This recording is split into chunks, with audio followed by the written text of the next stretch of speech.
So, my second tip I've entitled Chew Your Victuals, Not Your Vowels.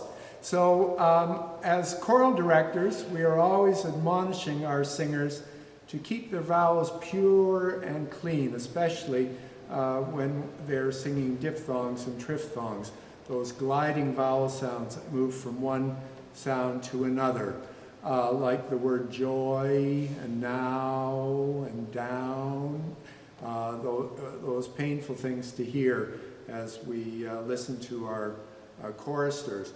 So we tell them, so a diphthong involves two sounds, and so we try to lengthen the first sound and put the second sound as a disappearing sound at the end of the note. So if I sing the word down, you notice I put the last sound right at the end, or the same thing on joy instead of joy. Now, that's all fine and dandy, and that's very important to do with your choir. But do you know what often causes this problem? It's not so much technique, it's counting. And counting is a huge problem with especially amateur choirs for many, many reasons. In fact, I could have done another tip on it.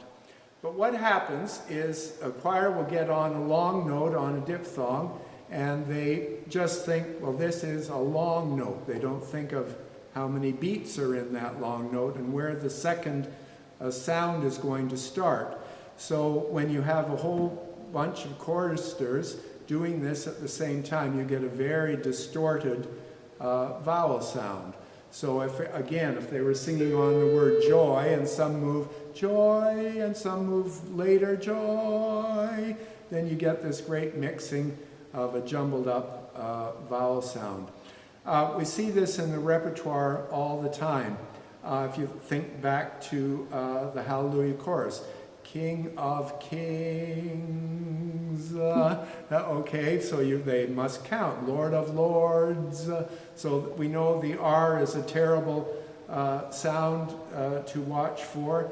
Think of Herbert Howell's My Eyes for Beauty Pine, my eyes for, it's a nightmare if they're not thinking of those pure vowels. So most of us are conscious of listening for that hard R sound, and we weed that out.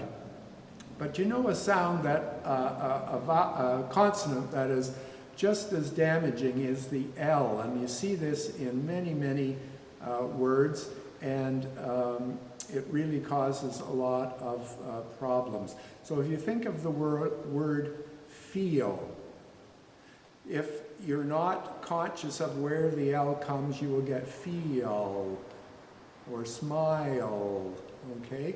And then how do you do the L? Well, so many of us close our jaw down, feel, rather than it's just the tip of the tongue moving lightly on the L.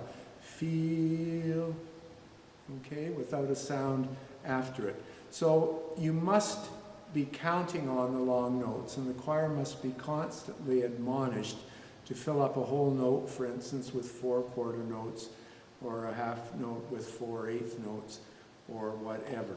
So going back to the Rudder, All Things Bright and Beautiful, it has a perfect example of this. If you remember, all things bright and beautiful, all creatures great and small.